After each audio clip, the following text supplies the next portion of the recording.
मुकुंदपुर के लोगों का, आप सभी भाइयों का, माताओं का पूरा आशीर्वाद रहा। अब आम आदमी पार्टी के साथ एकजुट होकर के आप लोगों ने मुझे जिताया, दिल्ली में आम आदमी पार्टी की सरकार बनाई।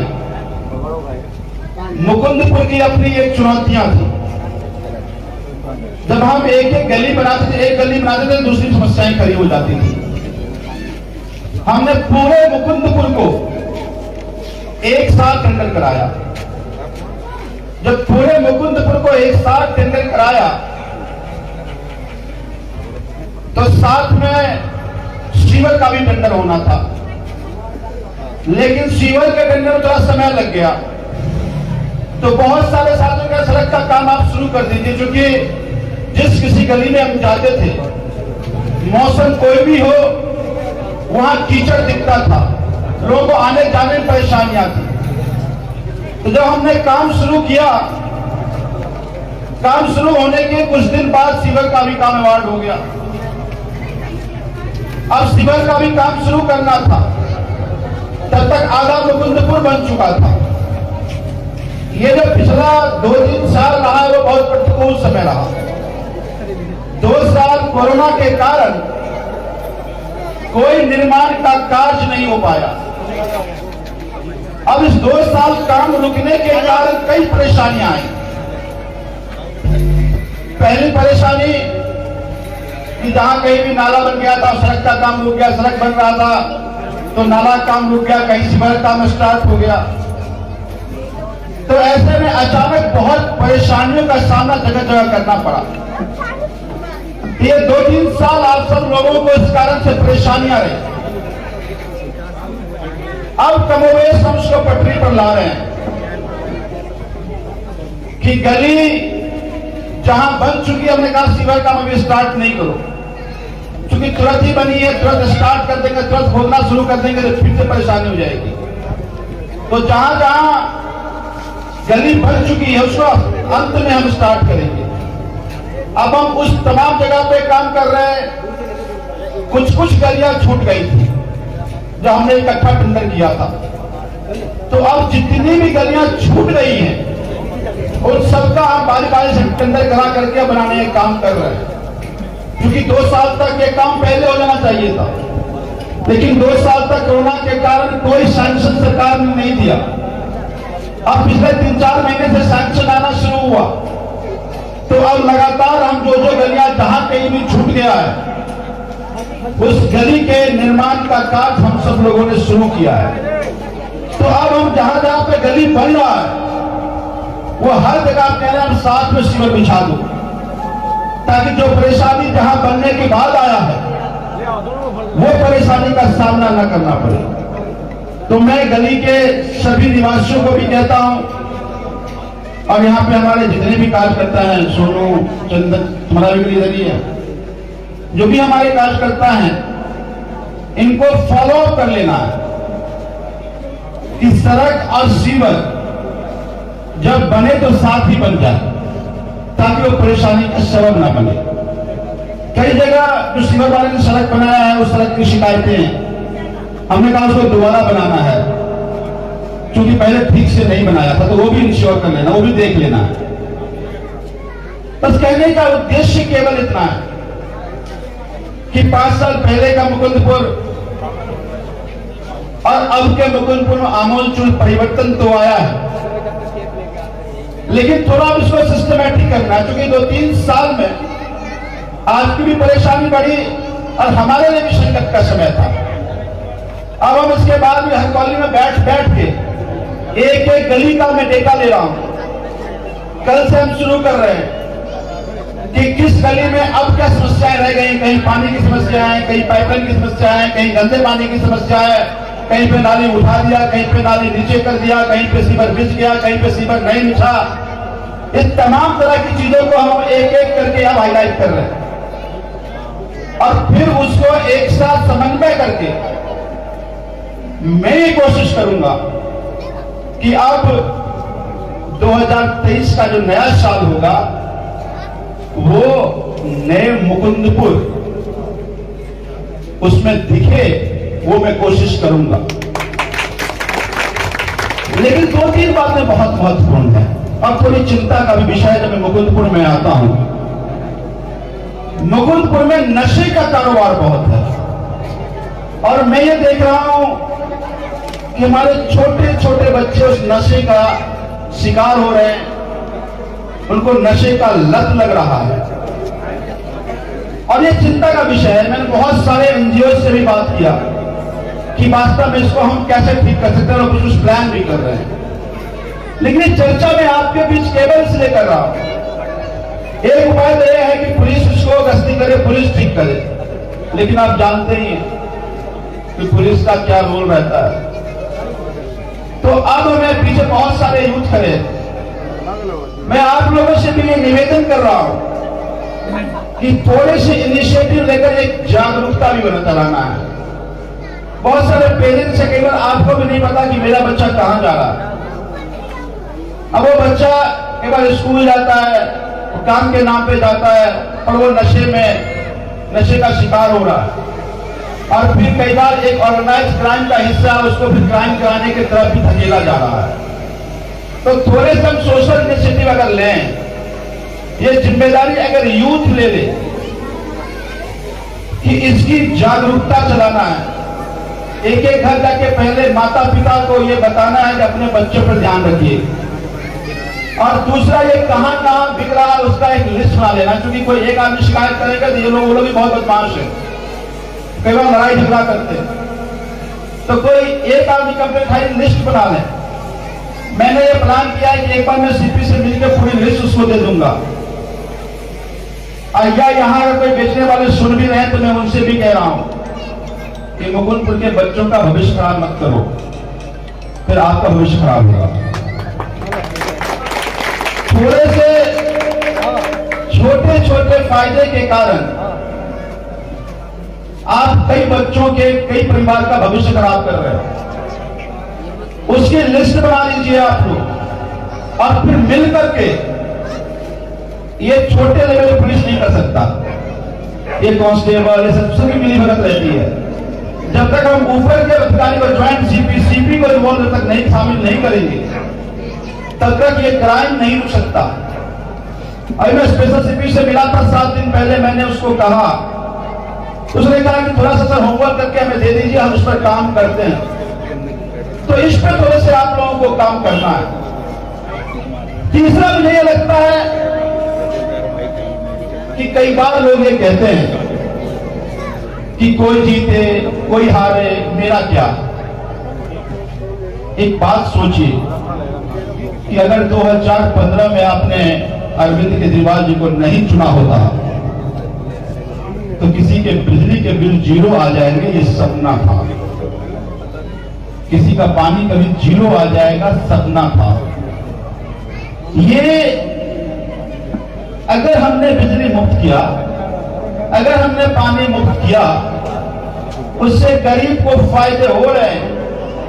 अगर किसी गरीब के घर में मान लीजिए 2-3 हजार रुपए भी बच जाएंगे, उस गरीब को उस 2-3 हजार रुपए का बड़ा महत्व है उस परिवार में।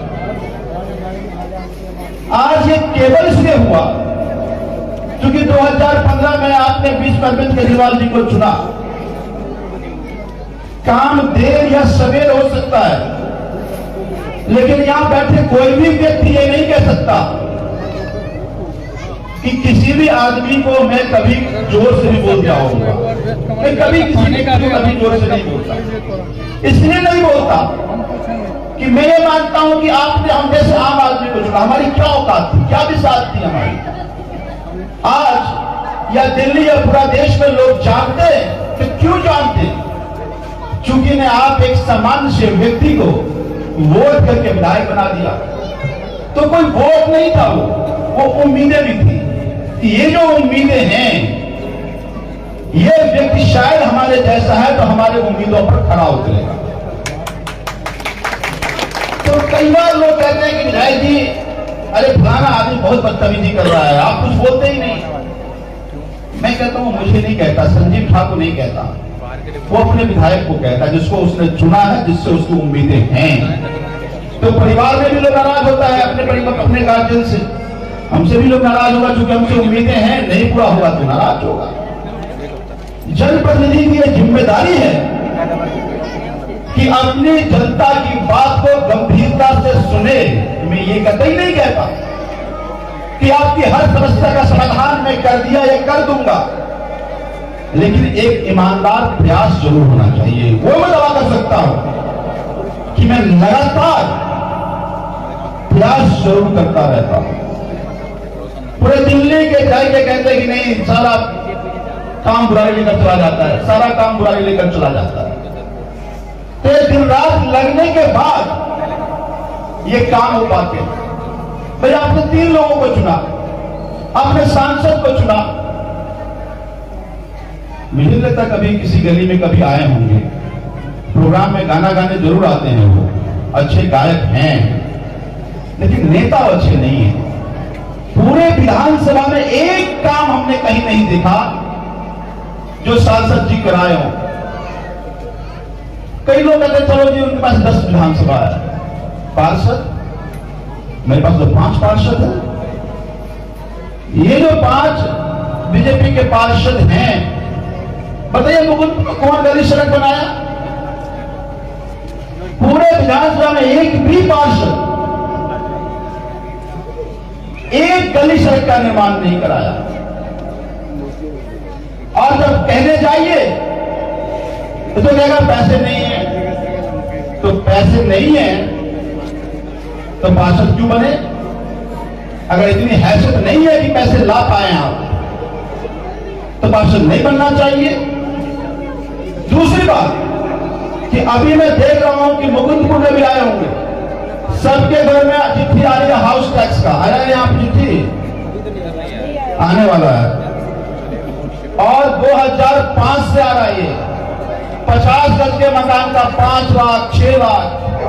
अरे कोरोना में लोगों की नौकरी गई, सरकार का काम था अभी सहारा देने का, लूटने का नहीं। अच्छा, हमने पूछा कमिश्नर से कि भाई मत बताओ कि चलो तुमको टैक्स दे देगा आदमी, क्या ऑथराइज हो जाएगा? बोला नहीं, ऑथराइज नहीं होगा। मकान बनाने लगे, ऑथराइज इसलिए नहीं होगा कि ऑथराइज होगा तो लिंटर टैक्स कैसे लेंगे, वो पार्षद पैसे लेने कैसे आ जाएगा, एमसीडी को पैसे लेने कैसे आ जाएंगे? तो पहले लिंटर टैक्स, और जब मिल गया तो हाउस टैक्स। ये जनता को लूट लो यार, शर्म कर लो। तो मैं एक बात आपको कहने आया हूं आज कि आखिर ये गलती और ये अहंकार इनको क्यों है? क्यों लगता है कि मेरा कुछ नहीं बिगाड़ सकते? क्यों इनको लगता है कि कुछ भी करे वोट तो में पड़ना ही पड़ना है? महंगाई इतना हो गया, बेरोजगारी इतनी हो गई, हाहाकार जनता कर रहे, फिर भी उनको लगता है कि मुझे कोई हरा नहीं सकता। वो इसलिए लगता है कि 75 साल में इस देश का हमने 75वां वर्षगांठ आजादी का मनाया। सब में उत्साह था, बड़े उत्साह से हमने मनाया, क्योंकि आजादी किसी कीमत पर हमें मिली थी। हमें उनके बलिदान को, उनके संघर्षों को श्रद्धांजलि है जिस तरह से हमने उत्साह मनाया। लेकिन आजादी के बाद सभी पार्टियों ने इस पे काम नहीं किया कि इन बच्चों का भविष्य अच्छा कैसे होगा। मुकुंदपुर के गरीब मां बाप हैं तो उनके परिवार का इलाज कैसे होगा। सभी ने अपने अपने तरह की भीड़ बनाई। किसी ने कहा जाति के नाम पर भीड़ बना ली, किसी ने धर्म के नाम पर भीड़ बना ली, किसी ने क्षेत्र के नाम पर भीड़ बना ली। जब वो भीड़ बन गया तो काम बड़ा आसान हो गया। क्यों काम करना? जब चुनाव आए तो बहुत धर्म खतरे में है, सब इकट्ठा होकर वोट कर देंगे। कोई जाति खतरे में है, इकट्ठा होकर वोट कर देंगे। तो मेरा ये कहना है कि आज दिल्ली में आपने अरविंद केजरीवाल को चुना तो पहला काम किया कि स्कूल अच्छा बनाया, फिर अस्पताल को ठीक किया, फिर गरीब आदमी अगर है तो उनको 200 यूनिट मुफ्त किया कि 200 कम से कम बिजली पंखा तो चला पाए, पानी मुफ्त किया। महिलाओं को, गरीब महिलाओं को बसों, सबको बसों, महिलाओं को बसों में यात्रा फ्री कराया। इससे गरीब को फायदा हो रहा है। 75 साल में किसी पार्टी का नाम बताइए तो एक ऐसा काम जिसको आप लग रहे हैं मुझे फायदा हो गया। उल्टा में गाली दे रहे हैं। प्रधानमंत्री कहते हैं कि रेवड़ी बांट रहे हैं, रेवड़ी बांट रहे हैं गरीबों का। जब विधायक और सांसद हम बन जाते हैं तो हमारा बिजली फ्री, हमारा पानी फ्री, हमारा जाना आना फ्री, तो रेवड़ी नहीं है। अगर वही हमने गरीब को दे दिया तो वो रेवड़ी है। कहते हैं दिल्ली के लोग मुफ्तखोर हैं। मैं अपने पार्टी का प्रवक्ता हूं, टीवी पे एक बड़े बीजेपी के प्रवक्ता हैं, उन्होंने कहा कि दिल्ली के लोग मुफ्तखोर हैं। हमने कहा कि आप इस तरह की हिमाकत ना करें।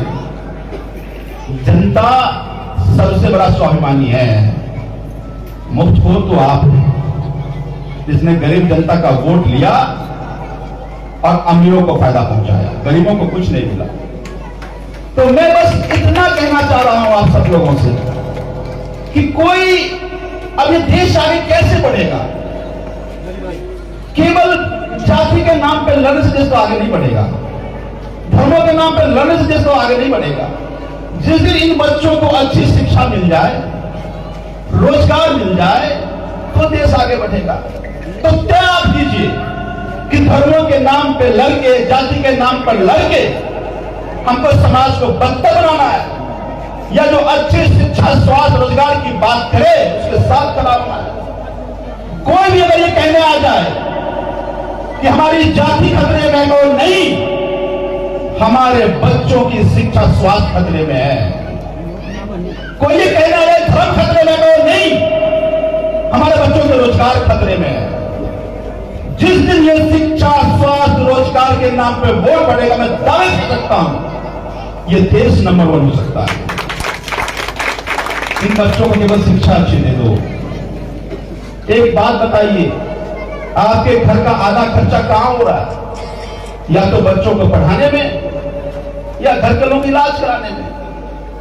क्या 75 साल में यह काम नहीं हो सकता था कि अच्छे इलाज की व्यवस्था मुक्त कर दे, अच्छे पढ़ाई की व्यवस्था मुक्त कर दे, ताकि ये आदि खर्चित हो रहे वो बच जाए आप लोगों का? नहीं हुआ। क्यों नहीं हुआ? क्योंकि सरकारी अच्छा हो जाएगा तो प्राइवेट कैसे खुलेगा? ये सारे प्राइवेट अस्पताल, प्राइवेट स्कूल किसी न किसी नेता के लिए, तो किसी पार्टी का कार्यकर्ता भी है, उससे पहले अपने बच्चों के पिता हैं आप, अपने घर के गार्जियन हैं आप। बंद कर दीजिए इन नेताओं की लड़ाई का हिस्सा बनना। अपने बच्चों की चिंता कीजिए, अपने परिवार की चिंता कीजिए। ये मैं निवेदन करने आया, और ये पीड़ा होती है मैं इसलिए कहने आया कि देश को कई टुकड़ों में बांट दिया उन्होंने, जाति के नाम पर, धर्म के नाम पर, क्षेत्र के नाम पर। कभी किसी ने नहीं कहा कि हिंदुस्तान कैसे बनेगा, भारत कैसे आगे बढ़ेगा। आज हम पे सभी पार्टी के लोग कह सकते हैं, देखिए रोज सीबीआई, ईडी, क्या क्या नहीं आता है। स्कूल बनाया जाने ने स्कूल खराब कर दिया, अस्पताल खराब कर दिया। जैसे अभिमन्यु को महाभारत में कौरव की सेना ने मिलकर हत्या करी थी, आज अरविंद केजरीवाल को नेस्त नाबूद करने के लिए सारी पार्टी इकट्ठा हो गई। क्यों? क्योंकि गरीब को वो बिजली मुफ्त दे रहा है, गरीब को पानी मुफ्त दे रहा है, स्कूल अच्छा कर लेगा, बच्चे पढ़ लेंगे, सवाल पूछ लेंगे, यहां इलाज हो रहा है, पूरे देश के लोग हमारे यहाँ अस्पताल होना चाहिए, मोहल्ला क्लिनिक होना चाहिए। तो आप लोगों ने इतिहास रचा है। ये देश को उम्मीदें इसलिए जगी क्योंकि दिल्ली में आपने अरविंद केजरीवाल को चुना, वरना नेताओं से, सरकार से उम्मीदें जनता की बंद हो गई थी। तो इतिहास जब कभी भी लिखी जाएगी, आप लोगों के नाम सारक्षों में लिखा जाएगा। आपकी ताकत ही अरविंद केजरीवाल की ताकत है। आप साथ छोड़ देंगे, अरविंद को मसल देंगे, ये लोग इंतजार कर रहे हैं, साथ मत छोड़िएगा। मैं ये निवेदन करने आया हूं। मैं अंतिम सांस तक लड़ता रहूंगा, लेकिन मेरे अकेले लड़ने से लड़ाई जीती नहीं जाएगी, साथ आपका चाहिए। रोज सीबीआई, रोज ईडी, रोज देखते ना, रोज कैसा माहौल ना रखा हुआ। तो इसलिए अगर आप अपने बच्चों से प्यार करते हैं, अगर इस समाज से प्यार करते हैं, अगर इस देश से प्यार करते हैं, तो जिम्मेदारी लीजिए कि जाति की नफरत नहीं फैलने देंगे समाज में, धर्म की नफरत नहीं फैलने देंगे समाज में, क्षेत्र की नफरत नहीं फैलने देंगे समाज में। अब हमारे बच्चों की नौकरी की, हमारे बच्चों की शिक्षा की, हमारे बच्चों की स्वास्थ्य की, बेहतर समाज की जो बात करेगा हम उसके साथ खड़े होंगे। और जिस दिन आपने ये ठान लिया, मैं वादा करता हूं कि 5 साल ये देश विश्व का नंबर 1 देश हो जाएगा, क्योंकि यहाँ के लोगों के संसाधन में, क्षमता में कोई कमी नहीं। तो ज्यादा ना कहते हुए मैं बस आप लोगों को यही निवेदन कर रहा हूं कि अभी एमसीडी का चुनाव 5 महीने बाद, 4 महीने बाद होने वाला है। चुनाव 5 महीना पहले होना था, लेकिन चुनाव टाल दिया। क्यों? बोला नहीं, अभी हम हार जाएंगे, अभी नहीं कराएंगे। अरे मतलब क्रिकेट खेल होता है ना बच्चों का, कि जिसका बैट हुआ उसको आउट करते, बोला खेलने का बैट लेके चले जाएंगे। कोई प्रधानमंत्री कहते चुनाव हार जाएंगे, चुनाव ही नहीं कराएंगे। इस देश में ये चुनाव जनतंत्र लाने के लिए बहुत लोगों ने शहादत दी अपनी। मैं प्रधानमंत्री को लोगों ने चुना कि महंगाई कम होगा, रोजगार मिल जाएगा। प्रधानमंत्री क्या करते हैं रोज? कभी इस सरकार को तोड़ दो, कभी उस सरकार को तोड़ दो, कभी उसको खरीद लो, कभी उसको बेच दो, इसी में लगे हुए। जनता का क्या? तो इसलिए जब चुनाव हो, अगर दिल्ली में जिम्मेदारी हमें दी है तो एमसीडी में हमारे लोग आना बनता है ना। और मैं दावा करता हूं कि जिस दिन एमसीडी में हमारे लोग आ जाएंगे, फिर हमारी सरकार बन जाएगी, ये गलियों और नालियों के इस तरह के हालात नहीं रहेंगे। गली और नाली भी चमकेगा जैसे सड़क की चमक रहा। हम सड़क बना देते हैं, साफ नहीं होता वो। कोई पानी निकासी और नाला जाम हो जाता है, कौन करेगा? एमसीडी हमारे पास है नहीं, हम कर नहीं पाते। दे दीजिए हमें एमसीडी, ताकि आपकी भी जिम्मेदारी खत्म ना। अभी तो पार्षद बीजेपी का है तो कहने वो जी विधायक को वो है, विधायक नहीं सुनता। हम कहते हैं पार्षद नहीं करता। आप क्यों का प्रश्न करेंगे? हमारा ही पार्षद होगा तो हम ये नहीं कह पाएंगे ना मेरी पार्षद दूसरे पार्टी का नहीं हो पाएगा। हमारी जिम्मेदारी रहेगी। तो बस यही ध्यान रखिएगा कि जाति धर्म से ऊपर उठ करके ये पार्टियों की या किसी पार्टी कार्यकर्ता है भी तो बंद कर दीजिए जो ये आपको लूटने का काम कर रहा है। एक बार एमसीडी में इकट्ठा हो दिल्ली सरकार को वोट कैसे वोट करना है। तो ज्यादा ना कहते हुए मैं आप सबका धन्यवाद और आभार व्यक्त करता हूं।